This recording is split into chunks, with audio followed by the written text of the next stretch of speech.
लसीकरण हे सुरू केलं जाईल असं एकूण वाटतंय. बघूयात ते लवकरात लवकर सुरू व्हावं असं अपेक्षित आहे. जाऊयात याचविषयी बोलण्याकरता आपल्याबरोबर आहेत टास्क फोर्सचे सदस्य डॉक्टर उदय कुलकर्णी, त्याचबरोबर आपल्यासोबत आहेत जे हॉस्पिटलच्या अधिष्ठाता डॉक्टर पल्लवी सापळे. आपल्या दोघांचंही स्वागत. या कार्यक्रमाच्या माध्यमातून कुठे आपल्या प्रेक्षकांच्या मनात आपल्याला भीती निर्माण करायची नाही, पण आपण वारंवार शंका आणि समाधानमधनं तुम्ही सजग राहावं, जागृत राहावं हे सांगण्याचा प्रयत्न करतोय. टास्क फोर्सने जी चर्चा केली आरोग्यमंत्र्यांबरोबर, त्या चर्चेमध्ये काय ॲनालिसिस मांडण्यात आलं, कोणत्या आधारावरती तिसऱ्या लाटेची शक्यता व्यक्त करण्यात आलेली आहे? डॉक्टर उदय.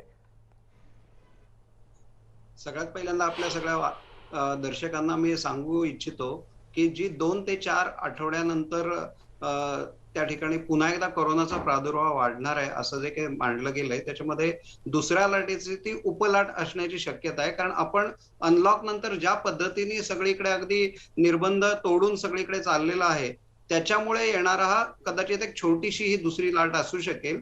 पण त्याच्याबरोबर आपल्याला लक्षात ठेवायला पाहिजे की अजूनही मुलं घराच्या बाहेर फारशी पडत नाहीयेत. तिसरी लाट ही आपल्या इथे जसे युरोपमध्ये आणि इतर ठिकाणी आल्यानंतर 3 ते 4 महिन्यानंतर आपल्याकडे ती लाट येते. म्हणजे पहिले लाट सो आपल्याकडे युरोप आणि इकडून झाल्यानंतर 3 महिन्यानंतर, आणि आत्ताची सुद्धा दुसरी लाट तशीच आलेली आहे.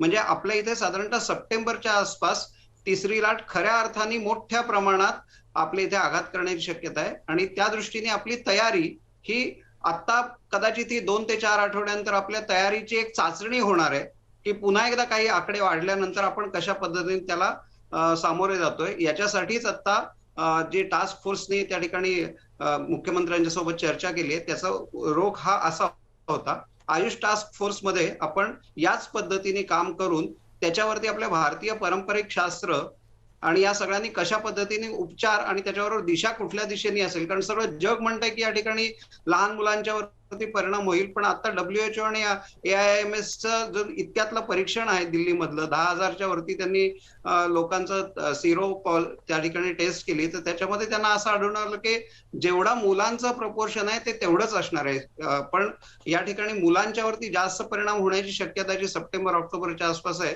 तर कदाचित जुलै ऑगस्ट नंतर मुलं थोडी बाहेर पडायला सुरुवात होईल आणि त्यानंतर त्यांना होईल किंवा जे घरातून बाहेर पडतात ती लोक घरात येऊन मुलांना त्या ठिकाणी प्रादुर्भाव करू शकतील. आणि त्यावेळेपर्यंत व्हेरियंट जो आता डेल्टा व्हेरियंट युरोपमध्ये दिसतोय त्याच स्वरूपाचा आपल्या इथेही वेगळा व्हेरियंट या ठिकाणी त्रास द्यायला येऊ शकतो. सध्याचा जो व्हेरियंट आहे तो लहान मुलांना फारसा त्रासदायक नाहीये, पण त्याच्याच जागी दुसरा व्हेरियंट येऊन कदाचित लहान मुलांच्यावरती परिणाम होऊ शकेल किंवा आपल्या ऑर्गन्स वरती परिणाम होऊ शकेल. याच्याबद्दल सध्या वेगवेगळ्या ठिकाणी आता सगळ्या प्रकारची निरीक्षणं चालू आहेत. डॉक्टर उदय, ब्रेकवर जाता जाता अगदी थोडक्यात ग्रामीण भागाबद्दल आपलं काय निरीक्षण आहे? ग्रामीण भागामध्ये पहिल्या लाटेमध्ये फार परिणाम झाला नव्हता. दुसऱ्या लाटेमध्ये मात्र त्यांना पूर्णतः त्या ठिकाणी आपली जे आरोग्य व्यवस्था आहे त्याची कस लागलेला आहे. खूप मोठ्या प्रमाणात ग्रामीण भागात त्यावेळी नुकसान झालेलं आहे.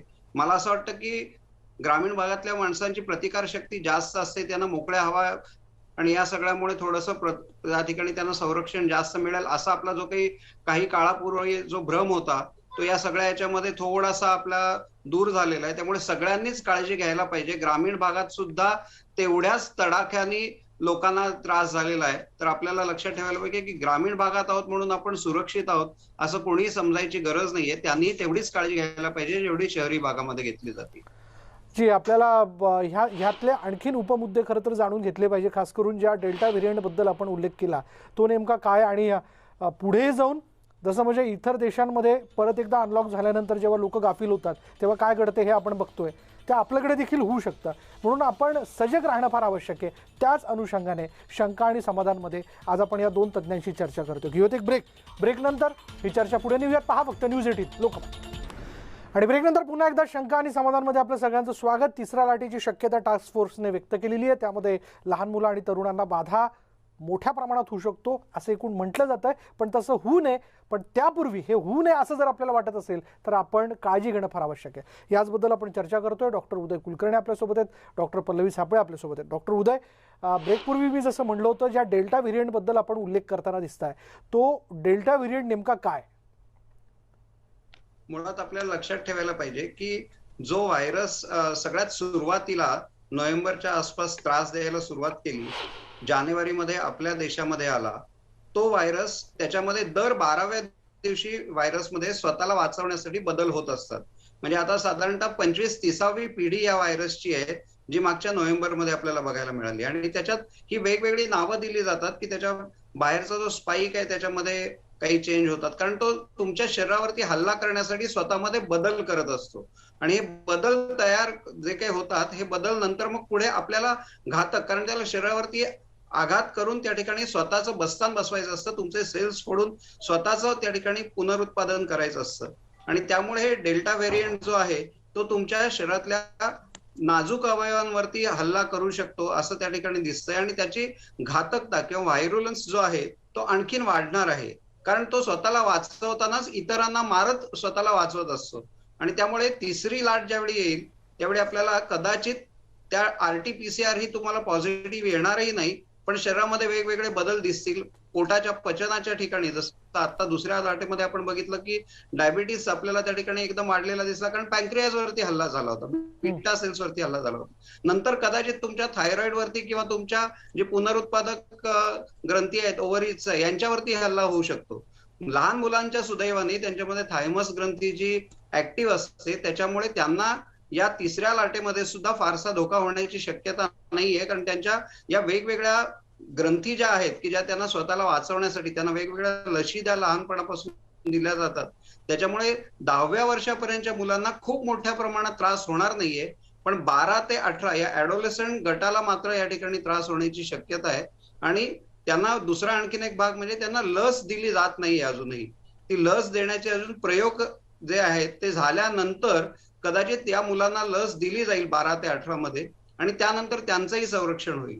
म्हणजे आज जसं जसं लसीकरण जेवढ्या वेगाने करू तेवढी जास्तीत जास्त पॉप्युलेशन आपण वाचवणार आहे आणि त्याचबरोबर जर लवकर याचे निष्कर्ष आले आणि आपण 12 ते 18 मधल्या मुलांना सुद्धा समजा 2 ते 18 असं म्हटलं जात आहे की त्यांना त्या ठिकाणी लसीकरण केलं जाऊ शकेल. अमेरिकेत याच्यावरती भरपूर संशोधन चालू आहे, भारतातही चालू आहे आणि ते जर समजा होऊन आपण यांनाही कव्हर देऊ शकलो तर मला असं वाटतं की तिसऱ्या लाटेपासून आपल्याला घाबरायचं काही कारण राहणार नाही.